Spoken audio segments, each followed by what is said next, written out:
Hello everyone, welcome to the Jacksonville History Show. I'm Harry Reagan. Later, Robin Robinson talks about her new book, South Bank Sojourn. But first, Dr. Jim Crooks, author of a new book, Creating a University, University of North Florida faculty and staff remember 35 years. Jim, welcome to the History Show. Thank you. Hard to believe that the University of North Florida has been there that long, been here. And an interesting book that we will take a look at. We'll show some pictures of it. You were a member of the founding faculty. Came down here in the summer of 1972, earlier to hire faculty for the history department, and set up the history program that first opening year. We were a group of folks from all over the country. It was nationally, it was kind of depressed time for academicians, and so we could hire people from California Tech and Minnesota and Harvard and places like that, and had a great group of first-rate young men and women. More women faculty than most universities had at that time. A handful of African-American faculties. Our VP, Roy Lassiter, was committed to affirmative action. And we had people like Bill Brown, the great tenor, and Eddie Collins, the sociologist, and many others. And so we started with tremendous enthusiasm, tremendous desire to teach the young people of Duval County, because we learned very quickly that there was a backlog of housewives who never had a chance to get a bachelor's degree, retired military personnel who wanted to get a degree, as well as young people who were ready to start out and carve out their own niche. Now, in 2011, this is hard for a lot of people to believe, but the community was somewhat divided about the university having a new state university. The city wasn't unanimous in support, shall we say. Well, you know, Jacksonville, and I've done some research in Jacksonville history, does not have a tradition of higher education. We were the largest city in the state without a state university, the largest city in the country without a state university in 1972. When FSCJ began in the mid-60s, we were the largest city in the country without a community college. So we don't have a tradition of higher education. Folks in Jacksonville who went to college, and it was a low proportion, went to FSU or Gainesville or A&M, and did not think about having a local university. And so there was no groundswell for it to start with. And then there was opposition from people at Jacksonville University who saw competition coming in. And there was probably some opposition from Gator alumni as well. Sure. And there was some controversy about finding a place to build a new university. Well, it's an interesting dilemma. Do you put it downtown as part of urban renewal to help revitalize the city, or do you put it out on the edge of the suburbs, hoping the community will grow out that way, as it has done? And the arguments went back and forth for a couple of years, and in the end they chose the suburban location because you could get a larger chunk of land. They had a rule you had to have 1,000 acres, and you could do it quicker. To put together a campus in what, say, is Springfield area of Jacksonville would have taken longer and cost more. And so in one sense it made sense to go out to the suburbs, but as an urban historian I always regretted we didn't wind up downtown. Yeah.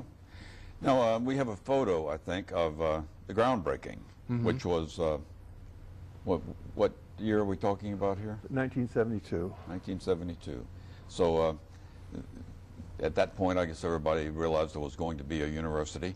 By the way, it was an upper division university, yes. Only juniors and seniors. And MA students. Well, the idea was that young people would go off to the community college for 2 years and then transfer over to UNF, and that would save money for the state, which has always been parsimonious, and also would provide a fast-track kind of education for the young people. But it didn't work. It didn't work pedagogically because the students didn't have that faculty-student relationship over 3 or 4 years that you have in a 4-year institution. And it didn't work economically because UNF never grew with just juniors and seniors and graduate students in the way to adequately fund the institution. And UNF was one of 4 upper division Yes, universities. yeah. And that, all of them have subsequently become 4-year. In 1984, yes.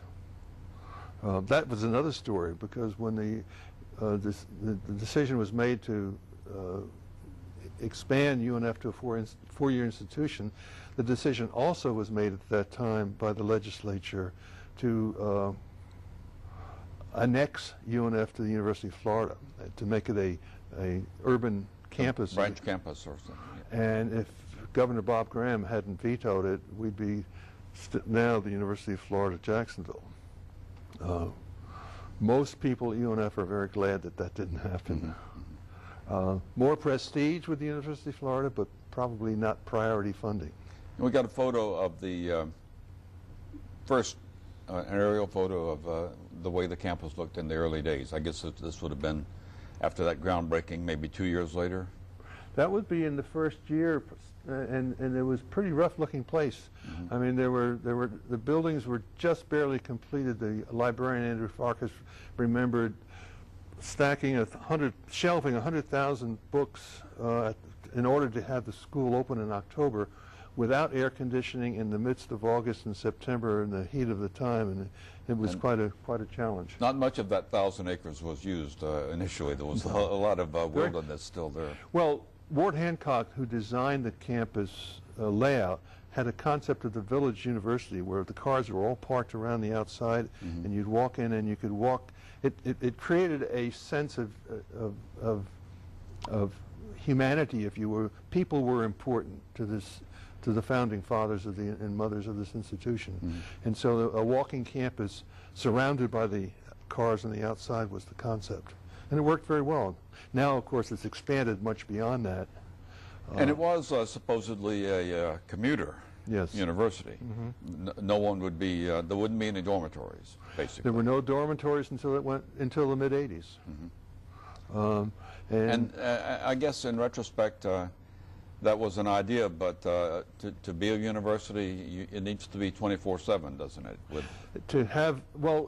Take into consideration that a higher education is much more than what goes on in the classroom. Yeah. It's the extra curriculum, whether it's the athletics, the arts, the fraternities, the newspaper, and so forth. And we didn't have that then. Now, you mentioned athletics, and I guess I would be remiss because we have to ask, is there going to be a UNF football team, the Ospreys? Or? It's interesting. We know that Central Florida and South Florida and FIU all went to bowl games this year. Their football teams are all of recent vintage. But my understanding is that President John Delaney does not have that on his agenda. But it may be on some other people's agenda. Maybe. So we'll see. Now, I think we also have a photo of a more recent. You got a kind of, I don't know, maybe 20 years, and the campus has grown enormously in that period of time. And well, we started with less than 2,000 students, and now we have 16,000 students. That's one indication of the growth. And the physical facilities have grown comparably, particularly under President Delaney and under President Adam Herbert before him. So now that it's recognizably as a major regional university in Northeast Florida. Now, you mentioned the faculty. Timing was good. You were able to attract people from all over the country for that founding faculty. And that's such a key element of a university, having a good faculty. Has that continued in your opinion? I can give you one quick example in terms of my own particular area, the history department. We've transitioned from the founding faculty who've all, except one, have retired, into a whole new group of men and women, and they're as good, if not better, than we were. As scholars, the younger faculty are better equipped. As teachers, they are still committed to the concept that that's the primary reason that they're here, to teach the students. And President Delaney has stressed this in his theme, transformational learning, of wanting to have students have experiences, whether it's overseas or in the city or in the workplace, where the education and total education transforms their lives into making them productive citizens and employees and creative people as well. Let's only have a few minutes left, Jim, but think about the future.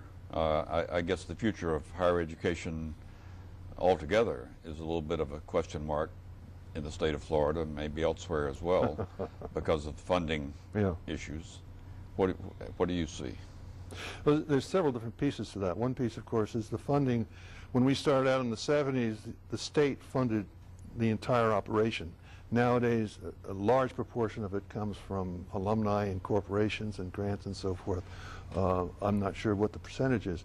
And that's one part of it. Another part is the whole IT component, the technology of the classroom and the library, and is how much of this, everything is going online, courses are being taught online and so forth.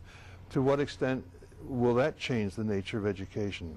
Talking to one of my colleagues, former colleagues this past weekend, they're concerned about students with short attention spans because they've been tweeting too much or twittering too much. But underlying a higher education are a couple of things. One is the opportunity to work with and learn from a senior person who has a rich background and experience in a particular subject area. That, as a university, needs to continue. So too does the richness of the opportunity on campus. So I think it'll be a long time before the universities are completely decimated in the future, because as we look at the global economy, as we look at our global civilization in the United States particularly, it's higher education that is the catalyst for our progress in working with China and India and other countries around the world. Let's take a look at one more photo. You mentioned library. There's an interesting building. Some people may not have seen it. It opened about 5 years ago. I love it because it fits into the context of the prairie architecture that we have in Riverside and Springfield and elsewhere that Henry Clutho and Frank Lloyd Wright inspired. It's a magnificent building, and it stands out on campus as very, very handsome. Dr. Jim Crooks, thank you very much for being with us on the Jacksonville History Show. Thank you. Interesting book. Thank you. Coming next, Emily Liska talks with Robin Robinson about her book, South Bank Sojourn. Stay with us.